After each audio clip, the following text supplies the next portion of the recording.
Okay, the Skky DVG-1.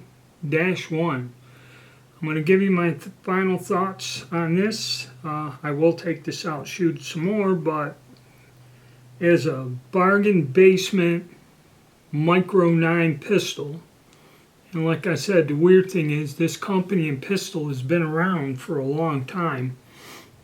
It doesn't have the best reputation in terms of reliability or endurance or anything.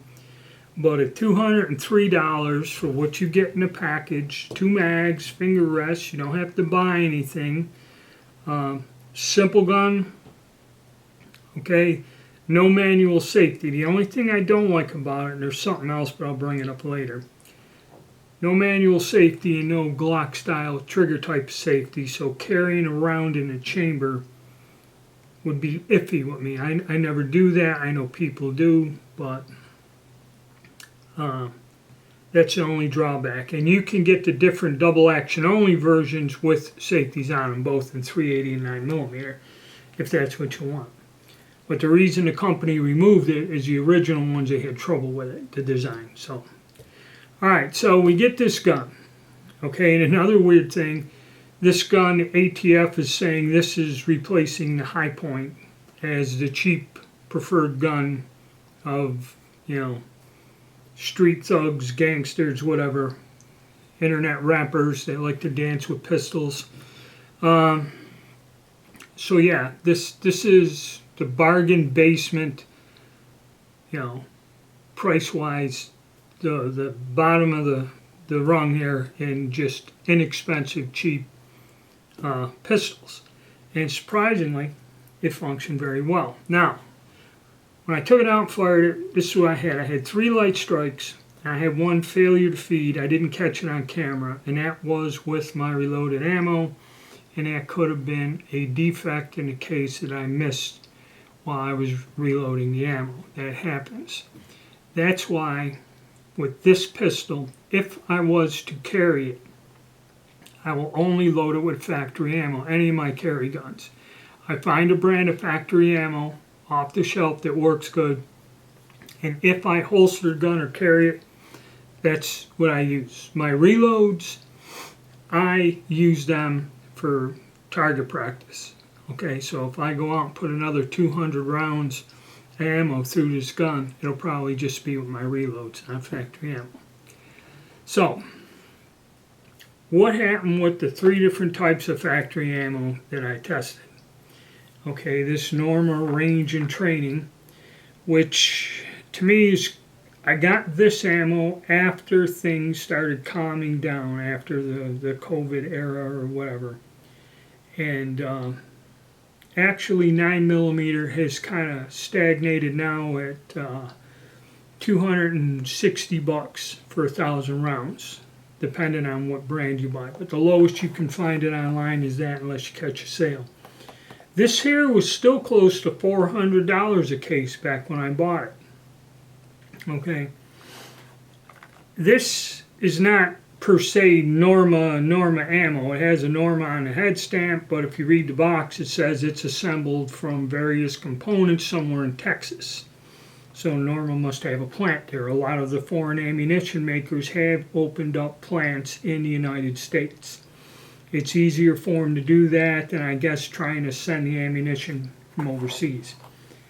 This ammo has consistently, since I bought it, given me light strikes, all kinds of problems, and a whole array. If you go on my channel and see all the budget pistols that I tested, this stuff in all of them, just about, has given me light strikes and issues. AR carbines, AR 9mm carbines, everything. I would avoid this stuff. Okay, I don't know if it's the foreign primers or what.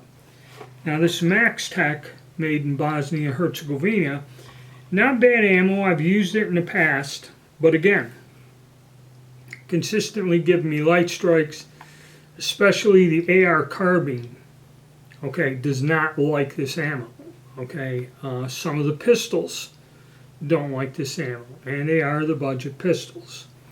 I put this stuff in a hammer-fired 9mm of an older design, not a problem. Kind of same with this. Now the one ammunition, and I bought some of this Blazer brass, this is pre-COVID. Back when things looked bad, I bought like 800 rounds of this and just put it away because of the turbulent times during the election and everything.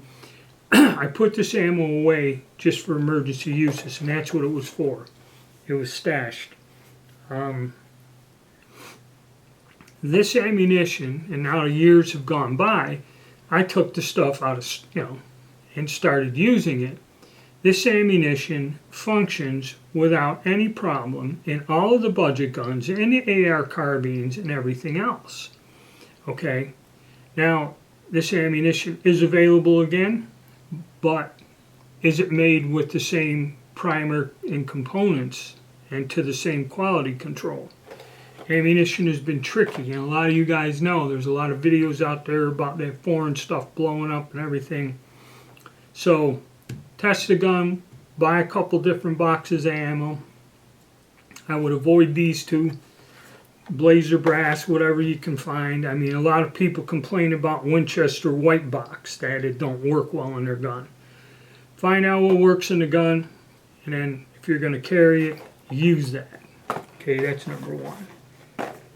Alright, so all in all, okay, this handgun, the sights are pretty big compared to the gun, easy to see.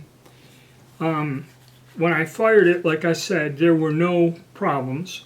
The magazines, both magazines did hold open and lock, okay, on the last round. Somebody bought one of these and had issues. Now, you could have walked into the same store where I bought this an hour or a day later after I bought it, looked at the one in the counter like I did, tell the guy, hey, I want it. He could have walked in the back and there'd be a stack of boxes and he could have grabbed the next one off of this, and it may not have functioned as well as that.